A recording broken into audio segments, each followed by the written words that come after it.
professional thing to say live on stream.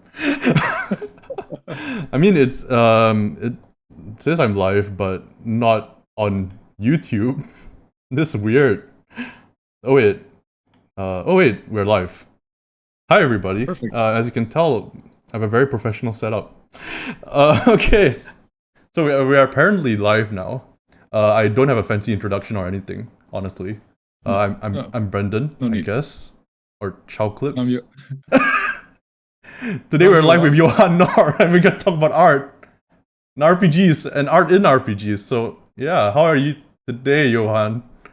I'm good. I'm actually kind of unused to doing this type of thing during the day. It's always almost always like late at night, because previously I've been stuck at my day job, but now I am full time, so I can do this. Oh hell yes, which is very nice. Oh yeah, you're starting full time like today, right? Actually, I was gonna ask you that. This week is the first like full week. So I actually started this Thursday was the first day, but then I was too busy doing the exhibition and everything. But now this week is just I'm all alone in this. Now you get to draw skulls and liches for a living. Hell yeah! I've been keeping myself busy with Merktober. Oh yeah, I know. I ended up not doing that, but before we get into that, so if you don't know who Johan is, well, you should, but just in case, could you give a brief introduction as to who you are, what you do? Sure. I'm a visual artist and graphic designer, and I made Mörkborg look the way it does, and Cyborg, and I've done Into the Odd Remastered, Mutant, Year Zero. No, not the design, but illustrations for that, and a lot of random stuff. And that's me, I guess. Yeah, I said I wasn't gonna be like Ryan from the Weekly Scroll pulling out stuff, but I guess I'm doing that now. Yeah, no, you do a lot of like crazy, I don't know how else to describe it. It's just like very evocative art, and it's just very loud, I guess. It's very loud, and I kind of wanted to get to that, where it's like, I guess the first question we can start with is, what are your inspirations, particularly like musically, right? Because I know that you've mentioned before that when you're doing art, you always have to have music on. I don't know if that's the case now, but no, it's still the case. I still have music on, and I find myself listening to the same songs over and over again until I grow tired of them, and then I have to change song. But it's sort of depending on what I do. So like when I do big projects, I always make like a Spotify playlist for that project. So yeah, whenever I work with it, I put that on, I get into the right mood, and I don't know, maybe that leads to it being sort of consistent style-wise. I don't know. And maybe it's just in my head, but I find it nice to have like a set soundscape for every project. That's so strange, because I started doing that very recently, like for my newest project. I started listening to black metal because I got Thoughts and Prayers, and I at the back here there's like a bunch of reviews of like different bands. Yeah. And I listened to this and I was like, holy shit, this is too hardcore for me. But then I started listening to more of it, like more black metal and stuff like that. I think sludge metal is probably, is that the term for it? It's like probably way too much for me. But black metal I find really relaxing, so I was just doing like this stuff while like oh nice, really good. While like just listening to it last night, and it was like so relaxing. And I think I can get what you're saying, where it's maybe it gives a consistent style, but it's more like whatever it evokes is what comes onto the page, right? Yeah, it sort of transports you mentally, I think, to this place, to this world in a way. And I've said previously, it sounds very pretentious, but it's like, you listen to the music and you let that sort of guide your hand in a way. I don't think it's pretentious, because I do the same thing. Yeah, okay. Well, but it kind of like that's how it is in a way. And because usually, at least when I do the broad strokes, when I do the like main, what's the word, like compositions and everything, I don't get into too much detail, and I have very like wide movements, and that's very good to just have music in the background and sort of let that lead the way in a way. Yeah, it's almost like gesture drawing, right? Like where it's you're kind of like going with the flow of it. And then when you add the details in, it's maybe not as important since you already know where all the placements are gonna be. Yeah, exactly. It's like sculpting. Like, you have the big blocks and everything first, and then that's when the music is really important. But yeah. But also I found when I did like cyberpunk stuff for Cyborg, I think it's nice when I do the details, because then I need inspirations for all the little messages and all the little ads and shit that I have, and I can just if I hear like some lyric or something, I can just use that and reference it or something. I just need some weird inspiration. Yeah, Cyborg had a really I really like Merkborg's style, but Cyborg had a lot more detail to a lot of the stuff. Yeah, like super. I mean, maybe too much in hindsight. I mean, the pieces are great, but just like for my own well-being, because they were fucking like they were taking so long to do, because I for some reason decided to go super detailed because I wanted this like sensory overload. Like the city there's too much information here, and I wanted to show that, but yeah, someone's got to do all these fucking ads and all these messages. And, that's someone. It's me. I think like when I saw the Cyborg stuff, I was like actually looking through the Merkborg book at the same time, and I was like specifically on the Gutterborn Scum, and then I compared that to the page from. And I was like, wait, same person did this. I think I had the same reaction when I was like into the odd, right? And like it's just also different. I think that's interesting because I've been wanting to return in a way more to that raw, rough style, like the Gutterborn Scum or like the Wyvern, the eel thing. That's just super raw, super quick brushstrokes. And I don't know, for some reason, I've been having more and more trouble like being okay with that. Like, calling a piece finished before I do all the details. So that's something I'm working on now. Like for October, actually, I'm doing just super quick ones. I tell myself I can only spend an hour or something max on it, and it's okay if it's very rough and it's very raw and unfinished looking. So that's so weird that you say that, because like so a while back you made a tweet on like the things that you find important in art, and I'll probably put it in the description, but I also went over it in the video that I made analyzing your art, and it was like something like stuff that I find important in art and stuff that I don't find as important. And interestingly, at that point in time, all the stuff that you listed as not important was stuff that I was focusing on before that, right? Oh, really? But I was like finding myself in kind of a rut, right? Because I was like, man, my art is turning out detailed, it's turning out realistic, whatever benefit that does. But it wasn't really speaking to me at the time. No, I agree, and I stand by those things still, but I always, and I mean, I still struggle with that sometimes too, because I get lost myself into like, it needs to look detailed, or the anatomy isn't right, and like, who gives a shit? Like, as long as it speaks to you in a way. Yeah. And I think you need to just take a step back and look at the bigger picture of it. I agree. Like, I started doing a lot more compositional stuff, as well as a lot more, stuff like thumbnails. I started doing a lot more of that stuff, and I started looking into more graphic design stuff after that tweet. So it kind of changed my whole perspective on how I approach things. I might be seeing it from a weird point of view, because I did do all that anatomy practice. I did do all that. Like, I used to do like realistic paintings, and I used to be able to do them pretty quick. But I realized that it didn't really speak to me as much as like, like just rough ink sketches or whatever. I feel like that can have more life to it. What do you think about that? It's very expressive that way, and I like that. And it's just like the same way that graphic design, works with posters and magazine design or whatever, like flyers. That sort of very quick aesthetic, like quick communication. Like you can glare at, you can just look at it for a short period of time, and you get it immediately. Yeah. I think that especially with this type of the worlds that sort of Merkborg is in, that is very fast and very furious, not, no pun intended, but it works to have those very quick styles, if that makes sense, So yeah. I think like part of it also is you're mentioning like having it very quick, and maybe you can see more of the soul of the artist through that. because you're working more on Maybe, instinct, you know, like. And you're not trying to control it that much. Yeah. You let whatever's inspiring you, or you let whatever else is there, guide the hand. You're not trying to wrestle it for control so much. Somebody mentioned that I got a tweet printed out and pinned above my workspace. Who is pretentious now? That's Hugo. Hi, Hugo.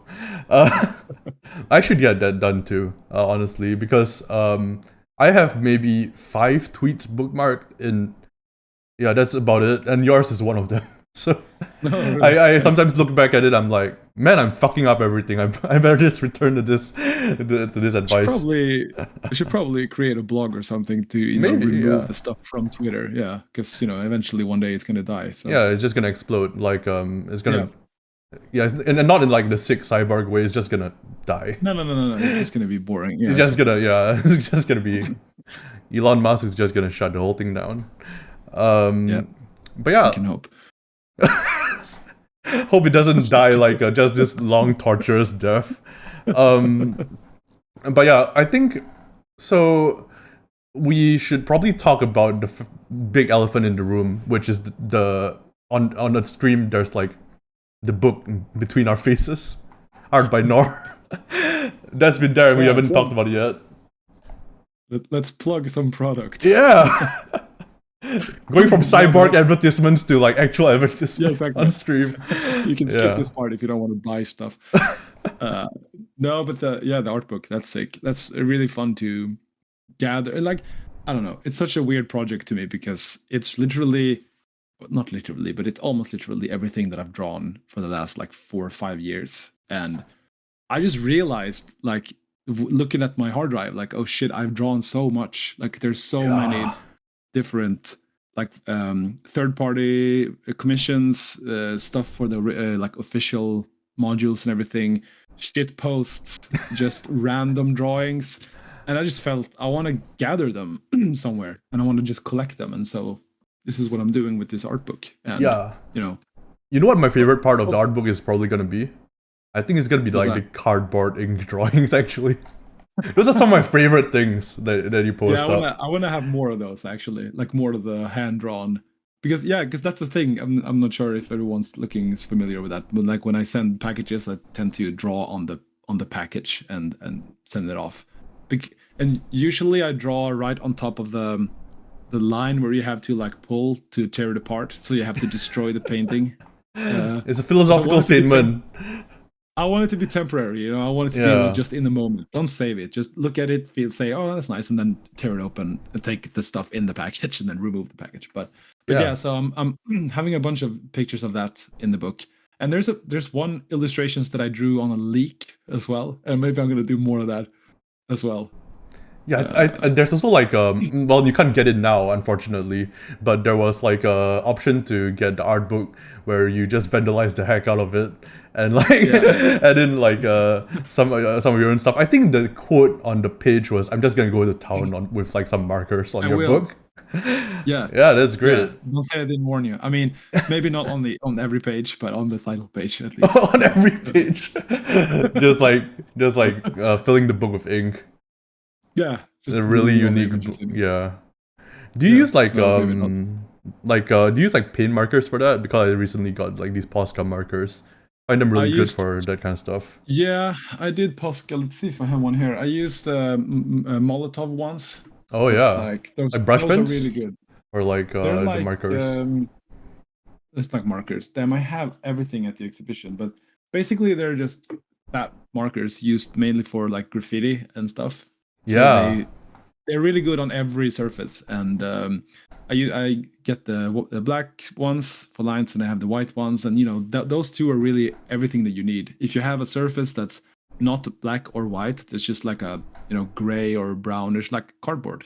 That's perfect, because then you can do shadings and you can do highlights, and that works. I also bought these. I'm not sure what they're called, but they're super big. Like they're like 10 centimeters wide markers. Like they're made like these giant tags. like it's like a gun. No. Oh, hang on. Let me see if I have it here.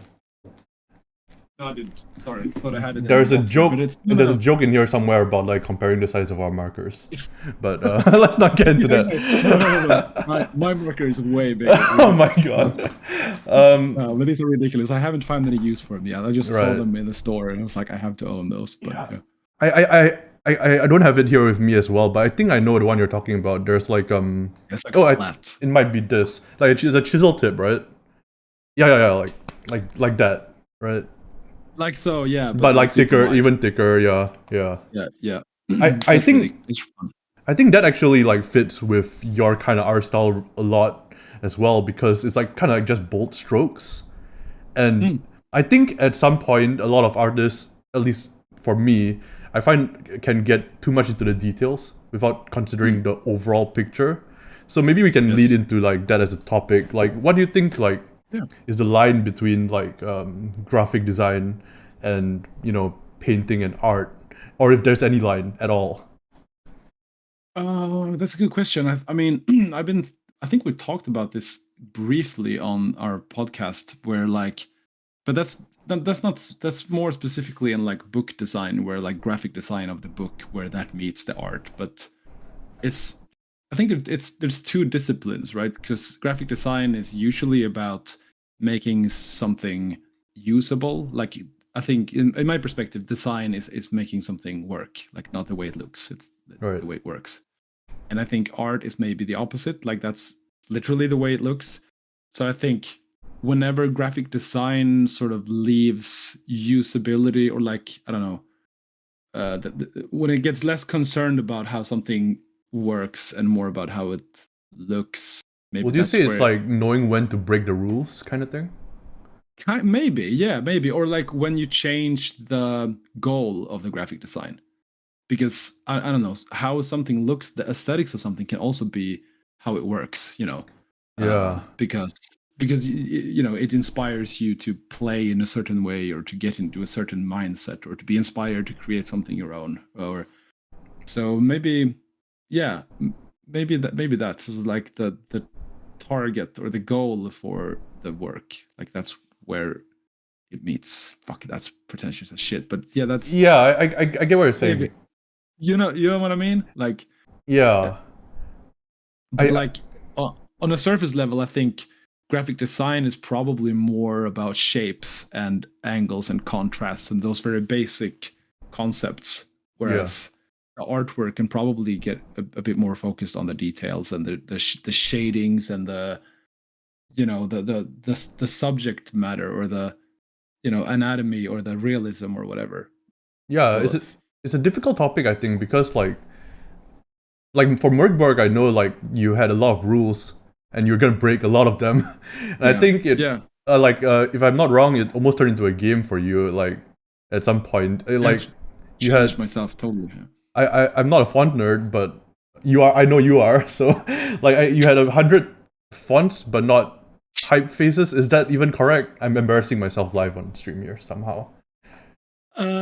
I think that's correct. No, I believe actually it might have been over 100 typefaces. I can't remember, but it was very small. Yeah, no, but it was like, oh, this one letter is one typeface. I think in the description of the Shadow King's palace, I believe that every line is another typeface, but they're super similar, so you can't tell. It's like it's just for the sake of having many typefaces. It doesn't make any sense, like, because like, oh, it's one line is Helvetica, one is Arial, one is Univar. It's like they look almost the same. It's like millimeters, not even that.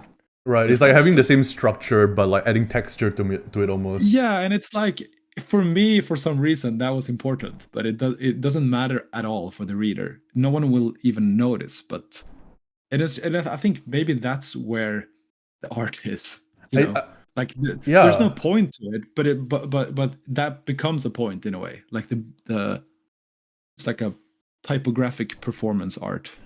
I get what you're saying, but tell me if like this is pretty much on point. Is it kind of like having, you know, the shapes laid out and all that, and then going into detail on very small like splatters and stuff like that, stuff that you will not normally notice but can kind of lead your eye, that kind of stuff. It's kind of like having the scaffolding there, right? Absolutely. And also the way that the text is angled and everything. like with very, very subtle increments or like angling, you can lead the eye, and you don't necessarily see it or notice it or think about it, but it's subconsciously something that you follow. And I think that sometimes when you make these designs, you can fall into the trap of overdoing these angles and like twisting the text 45 degrees or something. It's fine to just do a half a degree, or 1 degree at most. Like that will do something, and it will make it feel handmade in a way. I remember when I made the first or the core book, in certain places it's like I took one word and just moved it slightly or to one to the right or something, just to make it look handmade or damaged. It's interesting that you say that, because like going into it a little bit, like the art style of Merkborg, right, is kind of why I felt like I could maybe make my own thing for it. Because I think at that point I didn't see some of the subtleties. I did eventually as I went along, but some of that chaos and some of that like haphazardness, I think, is what leads to it having an apparent low like barrier of entry for like people who just want to make their own zines. And I think that high ceiling is the subtleties, like the small things, like where are you placing this thing, where what detail are you putting here. And I think that's what separates some of the quote unquote better stuff from the worser stuff. I don't want to use that term, but you know what I mean? No. Know what you mean. Yeah, I know what you mean. And I think, no, go ahead. I think like there's a lot of benefit to having that particular like punk look to it, because it encourages people to make stuff. And by the time they're into it, then they can find out the subtleties. Like, it's kind of like a trap almost. Like, you don't know about those subtleties, and you think like, oh, anybody could make this, and then you make it and you're like, fuck. And then you're stuck in it. Yeah. No, that's true, because a lot of other games, maybe they have a very specific like trade dress. It has to look a certain way when you feel almost like it's impenetrable. Like I can't ever make it look that way. But you're right. This is an imitation. Like, look, it's messy as shit. You can do this. Everyone can. But it's like once you get into it, then you realize that, oh, what I've been doing might not have been as good, but now you're doing it. So now you can actually suck less. Exactly. And I think that's the best thing to do. Like, I mean, I come from a video game development background, so I used to like try to get children into video game development and stuff like that. I used to teach a little bit. But I think part of that was I tried to make sure that they knew that they could have fun making awful stuff. Like quote unquote awful, but like it can still know what you mean. Say a lot. It looks unpolished and exactly. But I don't think a lot of soul to it. I think exactly. That's how I wanted to put it. Like, I think the soul might be more important than the polish, if that makes sense. To some point, like you can actually feel it coming through the art, and I think that's the case with a lot of your art. It's like there's the polish, but also you can definitely feel the soul of it coming through. You know what I actually feel sometimes when I'm going back to like some of my more detailed work, like I feel sometimes when I go in and do the details that some of the charm, is chipped away. Yes. That some of the soul is being removed when I add too much detail. That's why I'm trying to stop doing that. But no, that's right, because I think some of the, like, if you look at the supplements made for like Merkborg and Cyborg, I think some of the more unpolished ones, they're the ones I like the most, because they have such energy and such rawness to them. That I think is very sincere, and I adore that. So make more of that, please. Don't worry about if it's just stick figures, if it's expressive stick figures, that rocks. I think so too. I think like there's this indiscernible quality, right, like to certain types of art, that you look at it and I think it might also be the medium, maybe. Like, I think having restrictions, you talked about having few colors, having like, especially with ink, where you don't have like hard or soft edges. I mean, you can have hard or soft edges, it's just a lot harder to do. You have to do hatching and stuff like that. And I think that part of it can kind of make the idea come true a lot more easily. Like, for example, like for Thoughts and Prayers, I really like the front cover of it. That's a good example of me trying to go back to that, Gutterborn Scum style. Exactly. And I was like, I did that super raw sketch, and then I was like, yeah, this is fine. Let's just keep it that way. Let's just not go into detail. So yeah, I want to do more of that. I used to do a lot of like realistic paintings. Like I was saying before, I think before the stream started, we were talking a bit, and I was like, I used to do a lot of like realistic paintings, but at some point I was like, I feel like this is almost a crutch at some point for me at least. Like I feel like I felt like a lot of the ink stuff, you can really see the stuff coming, like the soul of it coming through, and I think that's what made Merkborg accessible for me. Going back to it, like it made it accessible for me to like try to make stuff for it. I think that's the case for a lot of people in the community, which is why like Ex Libris Merkborg, am I saying that correctly? I believe so. That has so much stuff. I don't know how many supplements there are for Merkborg by now, but I think it's like 1,800 or something. It's something ridiculous. It's crazy. Closing in on 2,000 now. Especially now with Merktober, I think it's going to be. It's going to increase the numbers like hell. Yeah, I think like Exian Press like really kind of like Exian Press is the person who's I think popularized Merktober. I'm not sure who quote unquote invented Merktober, but no, I think so too. They make amazing stuff as well. Like I'm just so impressed by everybody in the community.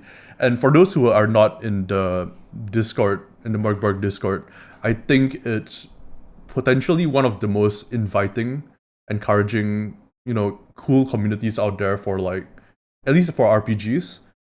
Actually, not just for RPGs, just like in general for like creating stuff. I remember, the first time I went in there, I just posted some stuff that I drew, and like a lot of people were very encouraging about it. And when I asked for advice, I remember even you actually weighed in on some of it even early on. I know like you're very active in the Discord, and you will actually give advice to a lot of people, especially when I was making time for me to shill my product. No, I'm kidding. Especially when I was making this thing, Solitary Depths. I remember like I was asking you for advice on that, and you readily gave it out, and I think it's part of the like DIY spirit as well, right? Like helping each other out, making things. I think part of that can be very fulfilling. And it's a very good like collaborative environment, which is also a mirror to how we made Merkborg in the first place. Like it's always been about collaborating between different, people or collectives or whatever. Like it's never been this big company making all these things. So it's deeply embedded in the spirit of this thing.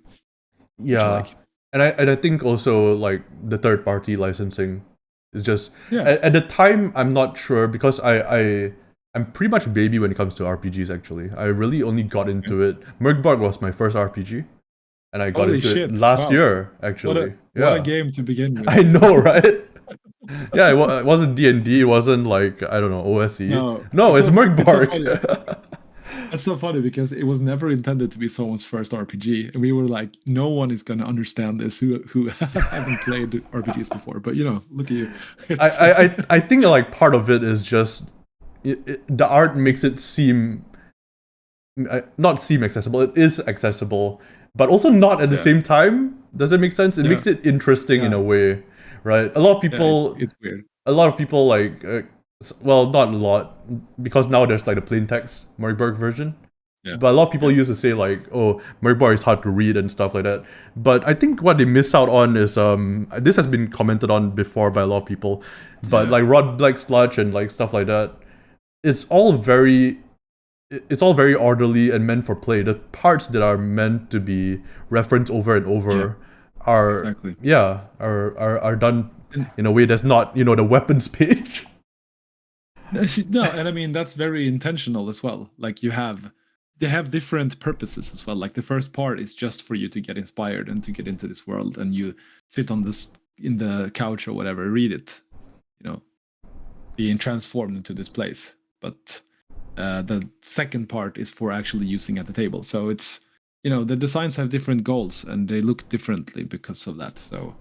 And I honestly think, I mean, even though the layout is chaotic, I think it kind of works. As we mentioned earlier, it leads the eye, and you have these pages that work like landmarks and whatever. Yeah. So actually, and for me personally, like this kind of layout is easier for me to get into and to read than traditional like novel like books, because I don't know, I just all these texts just scares me away. So I honestly agree as well, but I think it's yeah. dependent on if you're like a more visually focused person rather than maybe somebody who, Yeah. I think it depends on probably the reader for that, but I'm not too sure about that. Yeah, no, totally. I believe so. But no, we made this thing for us specifically, and then other people Yeah. liked it as well. But that was just a bonus in a way. Yeah, I never really got the complaints about Markborg being hard to reference. Someone in chat said Markborg is super easy to reference, not at first glance. I think that's a good way of putting it as well. Yeah, I agree with that. Navigating the book is so much easier than some 400 brick with the same fonts and tables throughout. Hey, there you go. That's why you use all those fonts.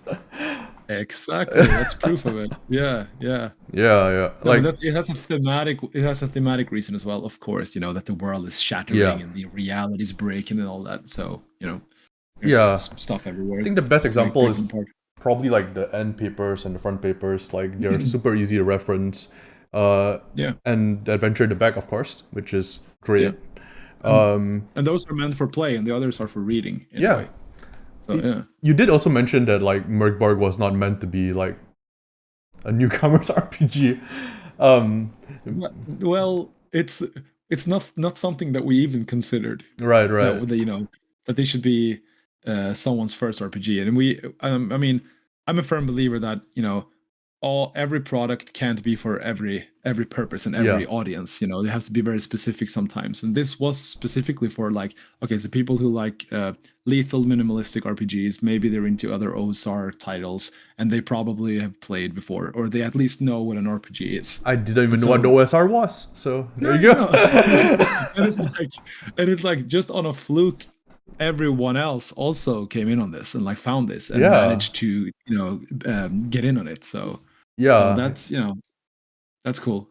Yeah, it's definitely not something you expected, but it's still absolutely really cool. not. I mean, and that's true for a lot of things in this whole journey, like things we never expected. But if you roll with it and you just adapt to it works. Interestingly, like we're not gonna go too deep into the RPG stuff probably, but interestingly, I think because of how artistic it is, I think it works well it's why it resonates so well with like the solo RPG community, because a lot of that inspiration that is normally reserved for the GM in co-op games and solo games, you can use that stuff.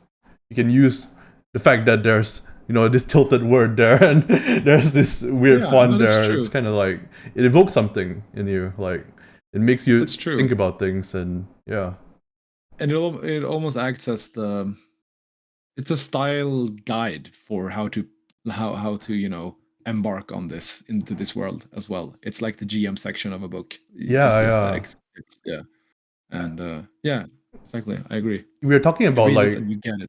Yeah, we're talking about like form versus like function, kind of, with graphic design and art. Maybe this is where they actually merge, because the art becomes the function in this case. It has a function. Yeah, 100%. And it's also like why I disagree that people say it has style over substance, because I think the style is the substance. Like it actually, that's the whole thing. You look at it, you read it, you flip through it, and you understand it, you get it, and you get inspired to create or to play in this world because of the way it looks. You understand it. So like what sets it apart from other RPGs and what does it evoke, kind of thing. Yeah, I think that's actually I did have a question like about that, which was, I guess you guys just answered it, but like the utility of art in RPGs in general, like how much do you think is kind of like dependent on the text and how much is on the art? Obviously it's different for different products, but like what are your general thoughts for that? I feel like art is super important for me. Maybe that's like you said, some people are more visually inclined or oriented than others, but to me, that's the first thing I noticed. That's what that's the first thing on a spread, obviously, that I look at. And it can serve many purposes. Like, okay, it can show you the vibe and the atmosphere of the game, regardless of what it depicts, or it can show you like details. Okay, so this is what people look like, or this is what the place look like, or this is very descriptive. So I feel like it's a much quicker way of explaining stuff, and I think that's the utility of it. And plus, make it easier to just read because you don't have all these walls of text. But like picture says 1,000 words, right? Kind of thing. Yeah, exactly. And I mean that you can't really have, or maybe you can have an RPG without text, but the text is the meat and the potato, of the game. But I think there's like, I feel like the art is, I feel like somebody could try that. I feel like somebody could give that a shot. I think there was one adventure game in need of translation where it's just the art. Oh yeah, that's right. And then you you translate it yourself. I love that. I love that kind of stuff. Exactly. And basically that right there, which I'm not gonna. Way, yeah, exactly. In a way, I mean, I definitely want to explore that more. But yeah, no, I think when the two work together, that's ideal. Yeah. Personally, I mean, I understand why there are games that has no art. I personally can't get into them because I need art to sort of function. But that's my fault. But yeah, there's a personal fault, Nohr. There's a personal fault. Yeah. I need pretty pictures in my books. I'm sorry. Like that's how I function. Yeah, like I think so for me specifically, well, one thing about that, well, I was just like reading the Merkborg Reddit, just looking. Oh wait, you can't even see it on the stream. What I'm pointing at is like the Gauntlet of. I can't read the metal font. I'm sorry. It's like the thing that comes with Heretic. Yeah. Exactly. Yeah. Like a bullshit name. But like it's just kind of a comic, and it's you can kind of run it as a dungeon. And I saw a post on the Reddit which was, I found it very interesting. They're like, this is cool and all, but how the fuck do I even run it? Dude, that's the thing that reviewers have said all over. I mean, and I kind of like that because we made a product so weird that no one even knows what it is. And I really enjoy that because that's how much of an experiment Merkborg has always been. With form and with media and everything. So, and this is, I mean, we're not going to talk about. I mean, Icon is even worse probably, but this comic is like, okay, so first of all, it's a comic, but also it's a wordless comic. So it doesn't, like, it's kind of hard to understand the story in it anyway, because you have to look at the pictures and like sort of decipher what they're doing. But also you can read it in multiple directions, and that's not something that is very common. So it's like you can choose which story to follow depending on the direction, and then you have scattered all around here the stats and the RPG part of this. So it is like, I don't think anyone has ever done anything like that before, and I don't think anyone could be prepared for how to use that. That's probably why it's sort of like, what the fuck is this? It's so interesting that you say that, because I think it makes complete sense.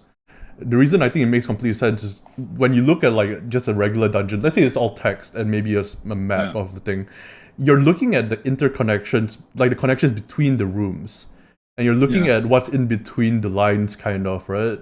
You're doing the same thing with that. Like you're kind of like interpreting it, and you're kind of like, you're kind of like figuring out what's in the blanks. It feels like we're sort of describing a dungeon by showing a group of adventurers going through it. Like it's like a narrative dungeon in a way, in comic form. And I think like that's one of the things Merkborg and Cyborg and all these do really well as well. Is like there's gaps there. You're supposed to fill them in yourself. Nobody tells you who King Fatmu's sister is. I don't know. Like, you just make that shit up. Yeah. Like, exactly. I think Chris Bizet had like this adventure called A Waning Light, and it was like the origin of the Wigheads. I still need to get that, but like that's what I think of. Fantastic adventure. Yeah. Oh yeah. No, and it's like, and that's also the point, because you now you have that adventure that we just said, okay, Wigheads are these weird creatures with lanterns for heads, and like that's pretty much all we said. And now you have this great adventure that delves into their sort of background, and it makes so much sense, and it's such a great adventure. Just gonna keep making advertisement here for that, but and I think if we had described it too much, you would never see that adventure, because the answer would have already been in the book.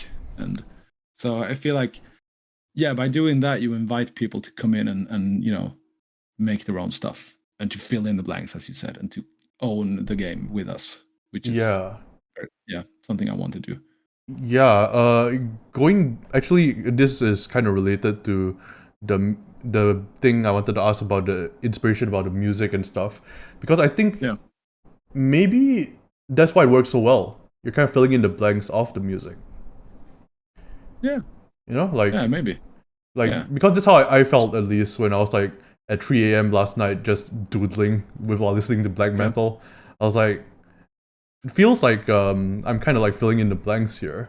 It's already there. I just need to fill it in.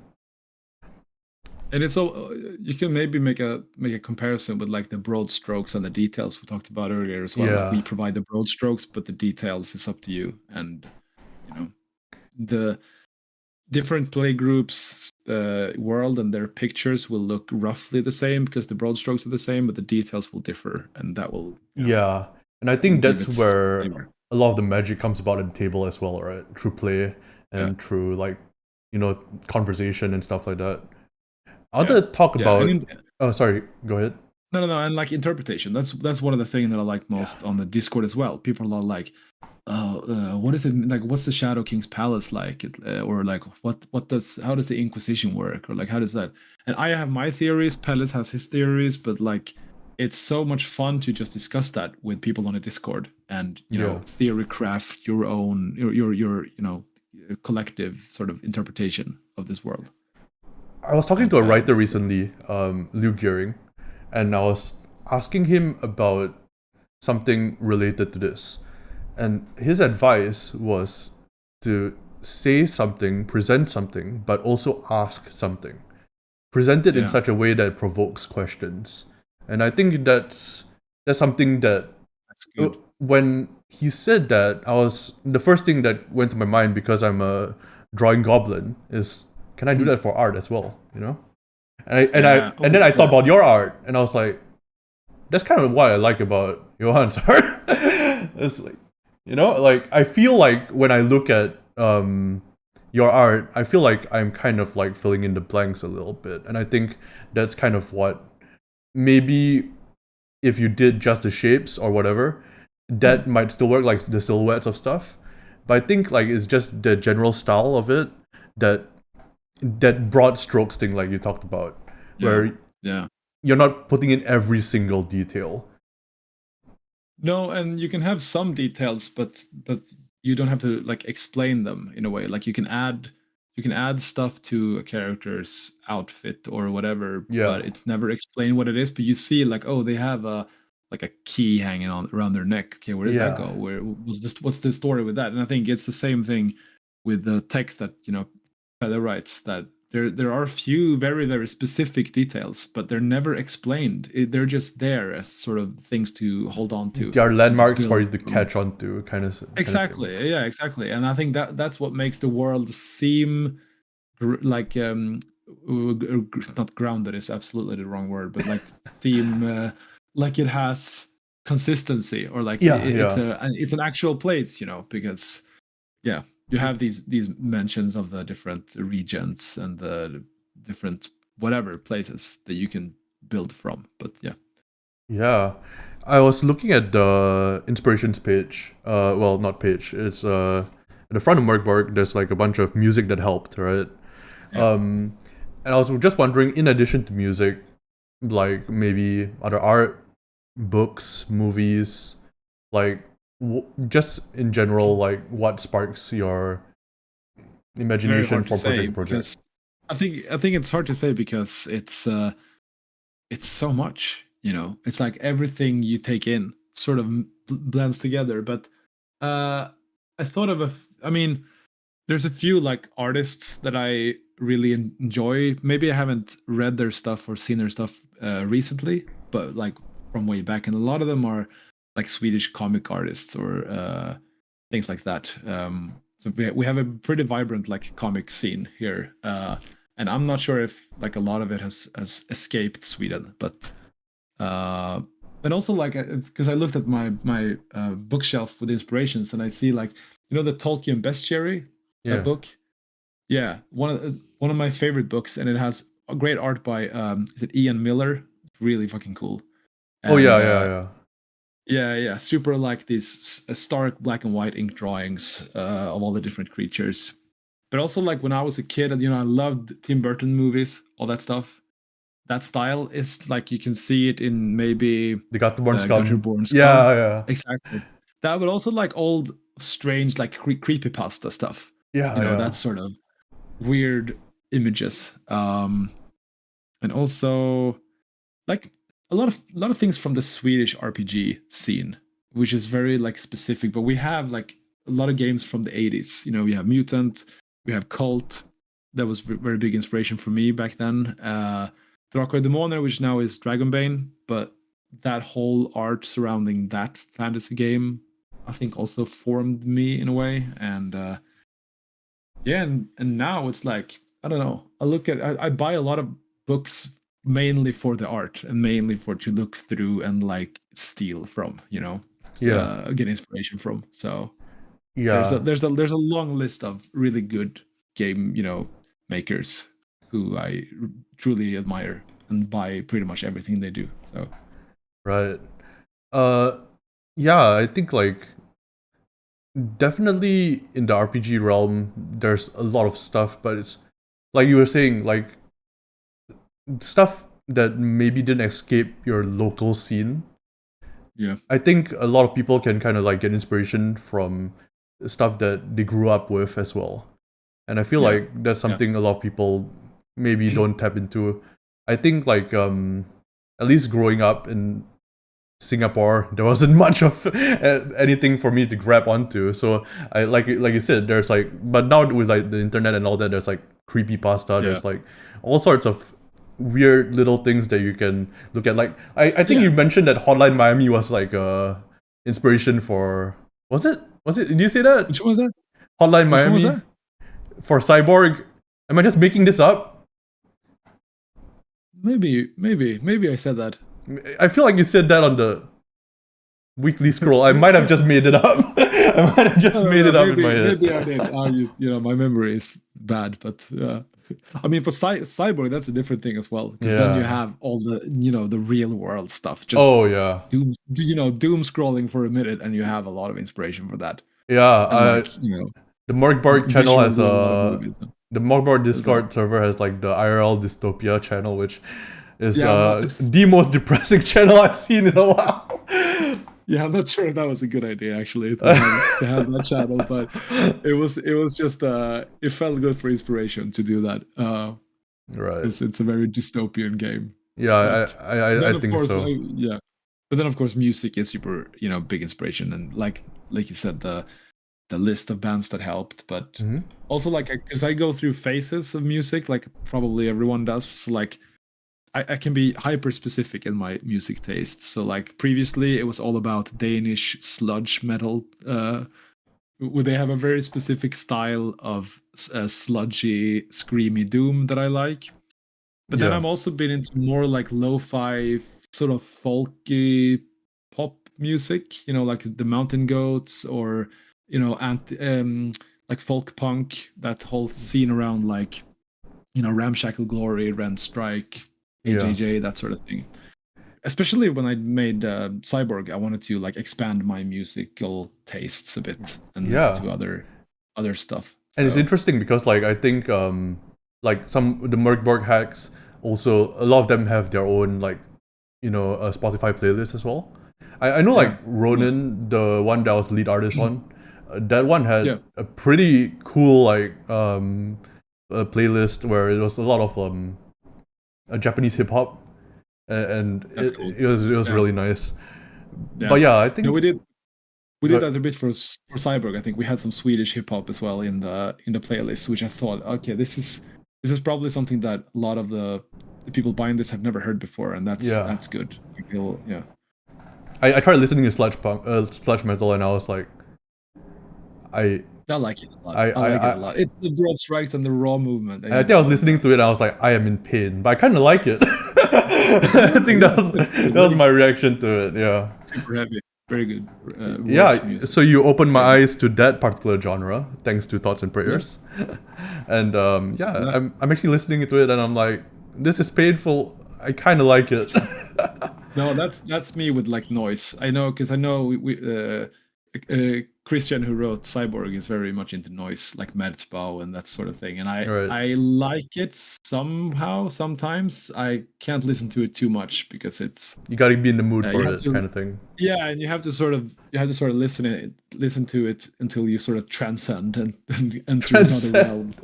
Yeah. Yeah, and then it doesn't. You don't hear it. It's just there, and it just sort of melts with your psyche or something. I don't know. Yeah, I feel like It's this is completely unrelated to anything at all, but that's good. I feel like Cyborg, like I don't know if you heard of this band, Master Boot Record, like is they Oh basically yeah, like yeah, make yeah. yeah, I felt like that would fit really well into that, I think we especially have like that in key the list intro. there. Oh Definitely. well, fuck me Yeah, I think it's then. very similar. Yeah, Whoops. absolutely. Oh. Let me just check the comment section real Oh quick. yeah, sure.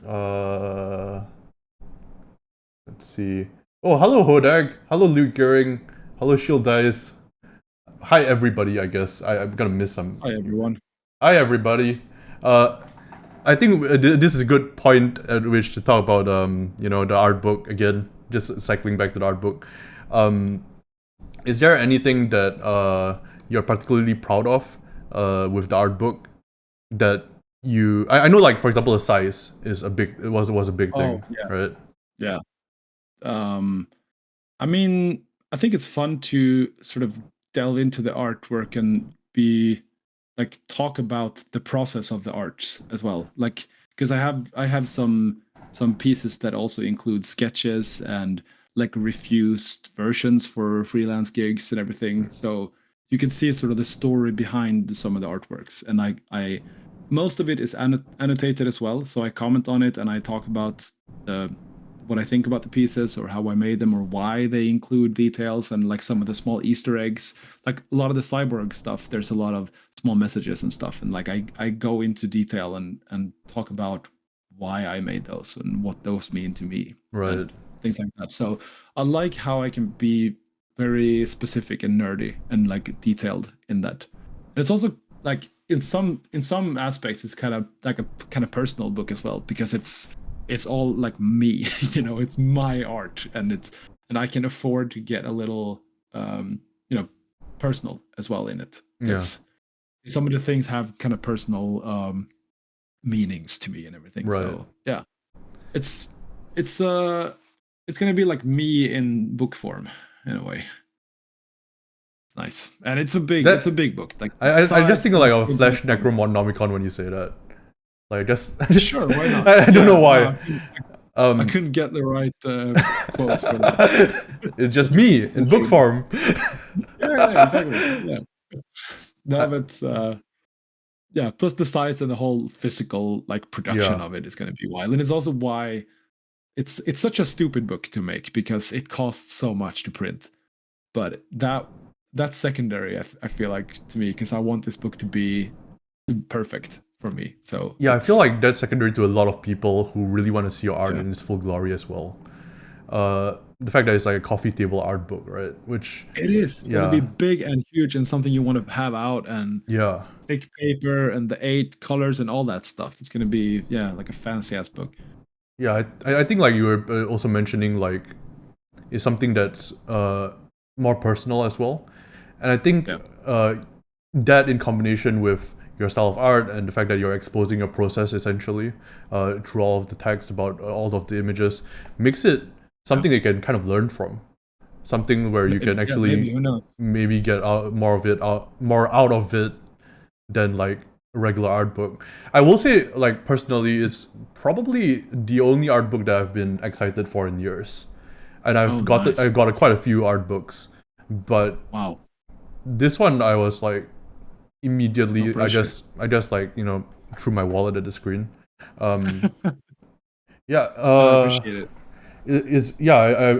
I think like I said, you're one of my art heroes, and I will definitely want to like be able to kind of just whenever I want to just flip open and like be inspired, right? That kind of thing. Thanks. Yeah. I mean, Yeah, I hope to do it justice, to make it a good book. yeah, That's my biggest concern. But yeah, I feel like it has its chances of being good. yeah. I don't want to like take up your literally 24 hours for this interview It's fine. This or is fun. Yeah, I conversation really like or. it. Yeah, Uh, don't worry about it. so I think we should just jump to because there's a bunch of questions that people asked Okay. on like Yeah. Twitter and I'm sorry X, and I don't think Oh, anybody calls it X. Nobody calls it X. no. Only the people who named it X called it X. But I don't give a shit what Elon Musk thinks. I'm sorry. yeah, it's so there's a bunch of questions from some people, and I think one of the interesting ones is, when did you know you like grim dark fantasy / horror art? Wow. When do you know? I don't know. I've always been into that stuff, I think. I've always been into I mean, what kid doesn't like monsters and stuff? I just never stopped liking that. And it's always been I don't know. But like it feels like it's always been there somehow. Like I Yeah. always drew these weird little creatures and the blood soaked demons and stuff. I just had to sort of suppress it in a way when I got professional and got real jobs. But now when I'm full time, I'm like, fuck that. I'm gonna go all in on this. Oh yes. So yeah, I'm finally free. But no, it's always been there, I think. Yeah, I think this was not a question aimed at me, but immediately when I read it, I was thinking about that myself as well, because most of the art I do is like horror or dark fantasy stuff. Yeah. And I have the exact same answer as you. It felt like it's always been there. And at some point, it feels like you kind of have to suppress some of it. But I think like once, now you're full time, so fuck that shit. No, exactly. Yeah. And I think it's also a nice like exercise in style when you take on like freelance work or you do collaborations with projects that aren't at all like this. Like I really like that. Go the complete opposite way and do something that's entirely different. Because yeah. I think it's very rewarding to explore different styles and different expressions, and it can be quite dangerous, I think, to only do one thing always and to It's just true. be like, oh yeah, you're the guy who only can do this style. Like Yes. when you have such possibilities to do anything or like to learn and expand your styles, and that can in turn inspire your original quote unquote style, if you will. I think that's very. I think that's very accurate. I find that the advice that for me personally that I give a lot of people that I don't know if you're gonna agree with is find your comfort zone and don't necessarily step out of it completely, right? Don't stop drawing the stuff you love, but kind of try to keep pushing that boundary. Keep trying to incorporate other stuff in. Try painting, try sculpting. I've been like trying to do like that kind of stuff, like different things. And I think you do too, right? I think like you said, and like by staying in your comfort zone and working there, you can hone that skill and you can become better at it, but only up until one point. Yeah. You have to step outside and get new inspiration. Yeah. And get new new raw materials for your own, your style. Yeah, not necessarily just from art either. Like you were mentioning, like music. You're mentioning everything. It's just like personal experience. Yeah. Do stuff that you have no idea how to do, and like go places that scares you. Yeah. Because otherwise, what's the point? Like, why do anything? If why keep making the same thing over and over? Yeah, exactly. Yeah. So I think life should be uncertain and terrifying. That's how you get the most out of it. And the same thing in that's the most Mark Bargy statement I've ever heard in my life. Like life should be uncertain and terrifying. Yeah, no, but I believe it. That's what I thought when I like quit my job during like a recession and to do this nerd stuff. Yeah. Like this is such a bad idea, but I'm gonna do it anyway because I want to try it and I want to see where it leads. Yeah, when I stopped doing my video game development stuff as well, and I started doing full-time art. Yeah, a lot of people told me it was a bad idea as well. but I think a large part of it is like you going back to what you said earlier. I think like it's kind of like embracing my inner child again. There's like a part of me that like felt way more alive than I have been in years. So I feel like I'm hoping that it will be the same for you, where it's like you can kind of like find even more of your own kind of style and also push yourself out further, like both at the same time, essentially. Because I love your art and I'm really excited for like to see more of it and like just see how you're gonna grow now that there was a hard disk almost full error on my Windows and it scared the shit out of me. You can't hear it, but it just beeped. I think everybody on stream heard it. I forgot what I was saying. I was saying something really poignant and I have no idea what I was saying. But yeah, no, I hope it really I really hope it goes well for you. I think you're a huge inspiration to a lot of people. I think I'm just hoping that like more it will also encourage more people to try to step out of their boundaries as well. Definitely, yeah. I'll see that. Yeah, another question I have that somebody asked was actually I'm just looking at the chat and there's a bunch of questions there. Have you ever thought about making an art course? I had enrolled in that. Articles. An art course.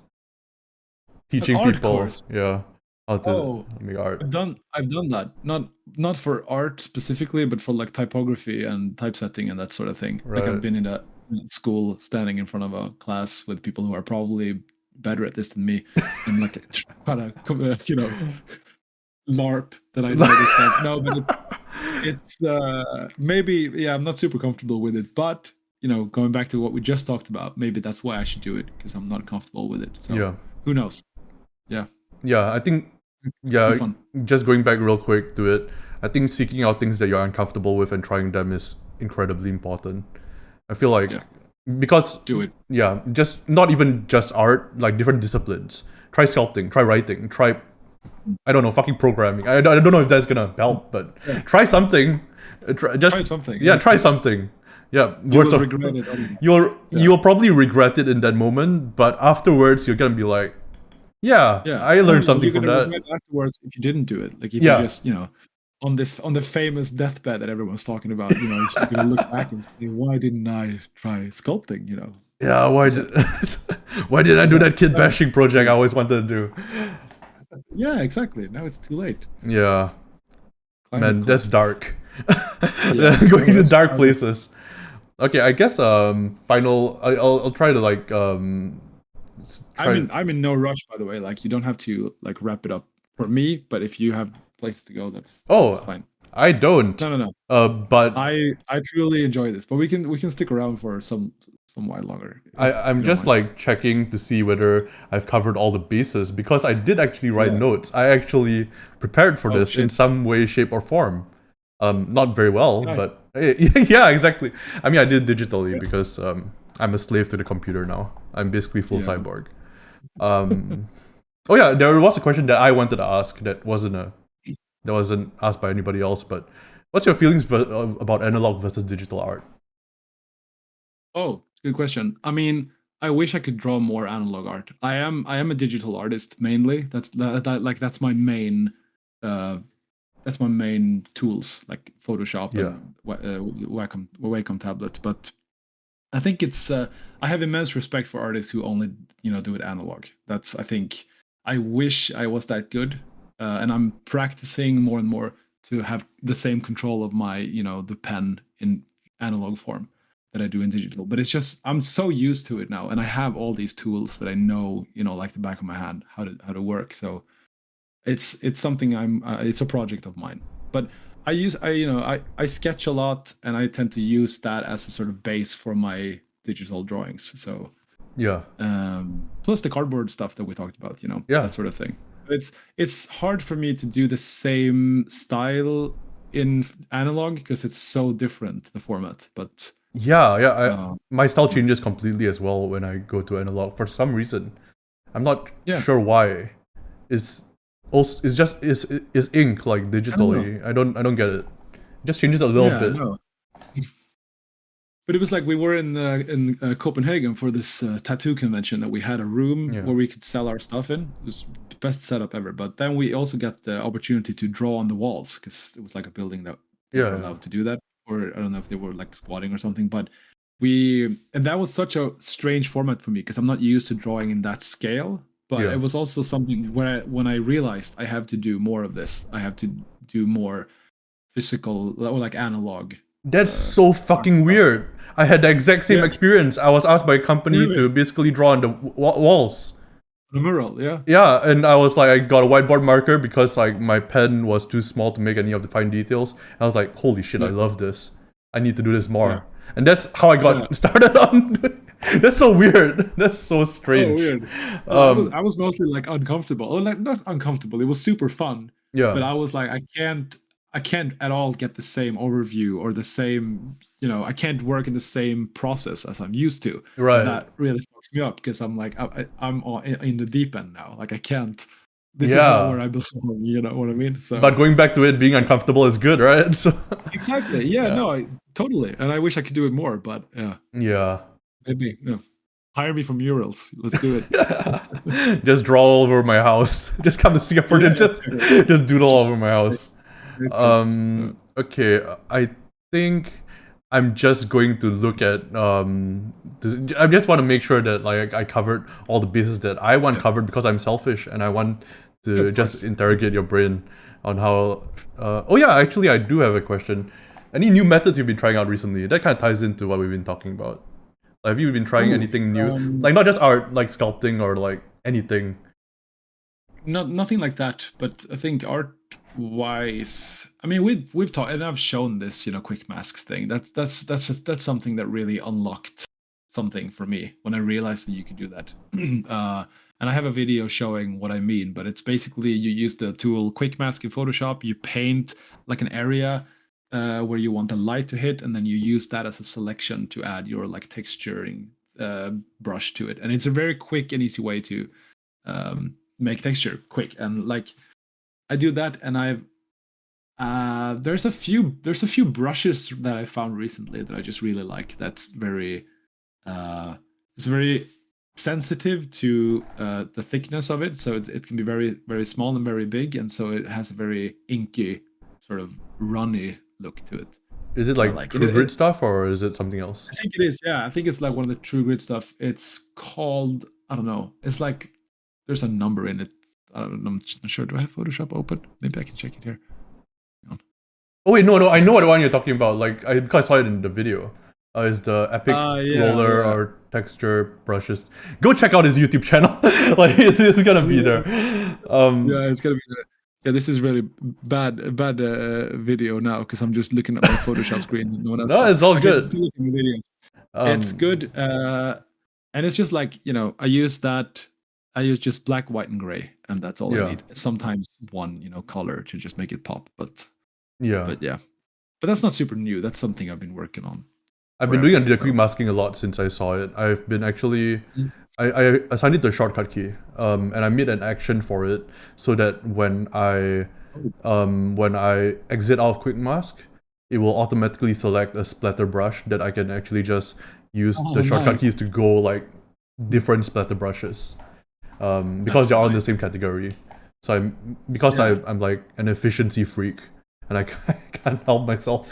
I should do that. I mean, I am notorious for doing stuff the hard and long way. Like it's so bad. Like when I work in design, because I've been doing this for so many years, but still I've gotten into like grep styles, or I haven't gotten into the automation automation stuff.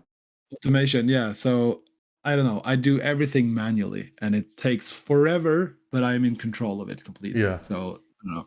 It's very ineffective if I charge, or it's very good if I charge by the hour. But yeah, but I work fast anyway. I don't know. It's just once I'm in a frenzy, I just never pause. So yeah, I think like part of it is like you just know your tool so well, right? That it's part of your body at that point. Yeah, and if you were to learn a new workflow, that's gonna take some time to adjust, and that's. I tried my hand at 3D sculpting, and I got Blender, and I got into that, and that I just hit a wall with it. I mean, I've been looking at tutorials, I've been making donuts and everything, but it's it's so much. Can I recommend something for that? Please, yeah. Yeah, try Yeah. if you have an iPad Pro, or like if you have an iPad Pro, try Nomad Sculpt. It's literally just Okay. like a small sculpting application on your iPad. And I was trying it like 2 days ago, and I made like Yeah. a horrible little Oh, I monster. think I saw that. Yeah, it's the one where it was their eyes. Definitely not It was like, tits. It's not but they were tits. nipples, right? There were no, Yeah. no, Okay. there were no nipples. It's the eyes for Okay. sure. Well, if you say so. I then posted it and I was artists like, will holy know. shit, this looks like nipples. It's hard. It's Yeah, no, yeah. I didn't intend for So, that. you as an artist have no authority on the interpretation. Oh my Those are god. totally tits. Yeah, but yeah, that's Yeah, it's really easy to check it use out. that. It's great. Yeah, I Yeah. think like for me, I've also been like doing a lot of sculpting, like just physical sculpting. Made like some Dino Yeah. Men and stuff. It's so fun. I want to make some Mark Bark stuff for like Forbidden Psalm. You know. I want to do more minis as well. Like that's something I can see myself getting lost in there. Like it really doing the minis and the landscapes. What's it called? Not the panorama, the dioramas. Oh yeah, that sort of yeah, stuff. yeah. I love it. Love it when I see man. that. Always been into it. Like always, since I was a kid and when you got to museums and you saw these models over all fucking Viking towns or whatever. Yeah, Like, yeah, I'd yeah. stand at hours just looking at these small. And yeah. It kind of immerses One you day. into it, but Yeah. I don't think definitely. like yeah, like that kind of stuff I think is getting more accessible nowadays, especially with 3D printing. But I think there's like something authentic about like just getting your fingers grubby and just making it from like Yeah. foam core and stuff, right? Yeah, definitely. I want to Yeah. make it from like trash or something, like you did with Yeah. the Dino Man. Like that's what I I'm. I used like green stuff and I made this. Oh, you can't see it, but I Yeah. made like this like sculpting tool, and that's what I'm using instead of an actual sculpting tool. I'm just like That's perfect. yeah.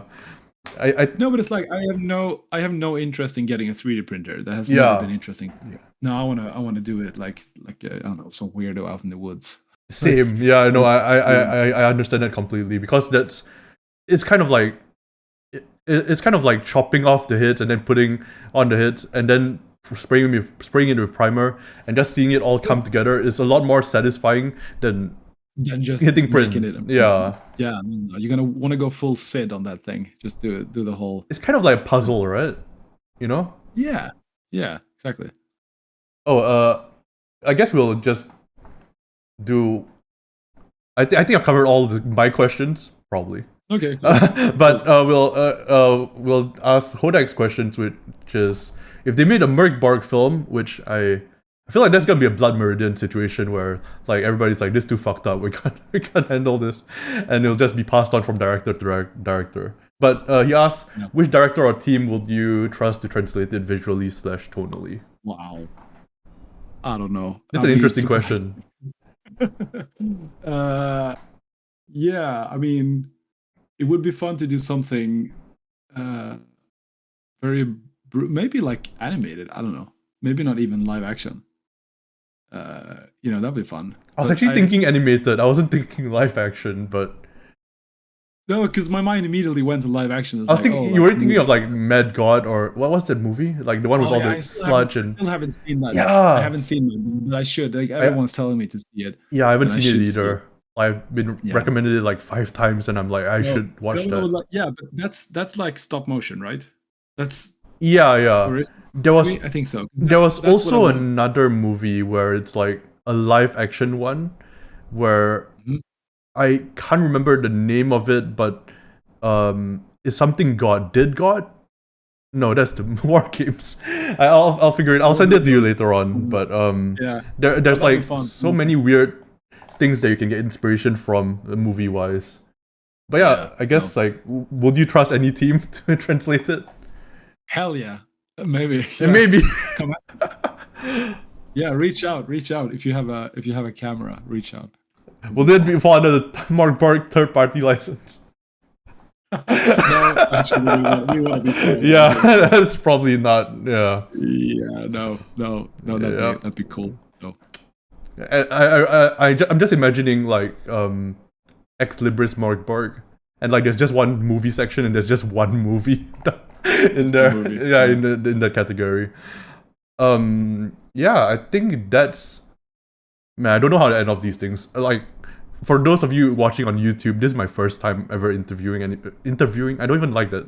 Having a conversation with somebody on stream. Yeah, it's better. It's weird. It's weird, man. I don't know how to do this, but It's fun.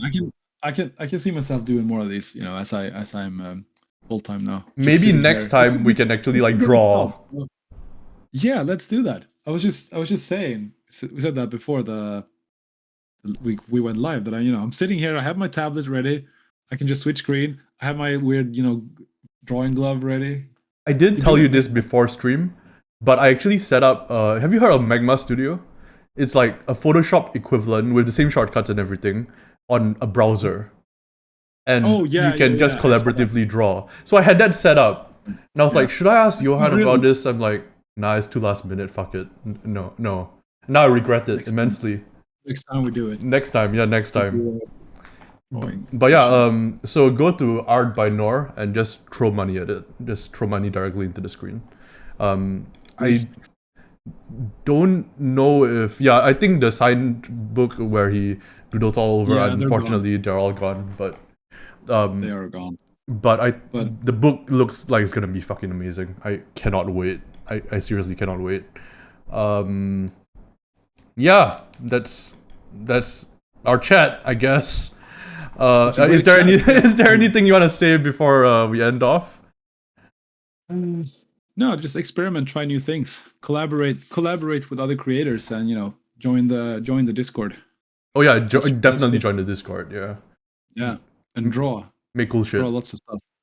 Draw cool shit. Exactly. Yeah. Okay. Yeah. Thank you so much again for taking out your time, and congrats again on firstly the art book and also going full time on this. That must be such a huge step and must be terrifying, but it is. I think it's gonna be real fucking cool. Yeah. It's a new life in a way. Yeah. And, I think so far I like it. So far it's been 5 days, but but I haven't regretted it yet. Haven't yet, but I think you're gonna make some amazing stuff, like you already have. All right, we're ending off the chat now. Thank you for watching, everybody. Goodbye. Bye.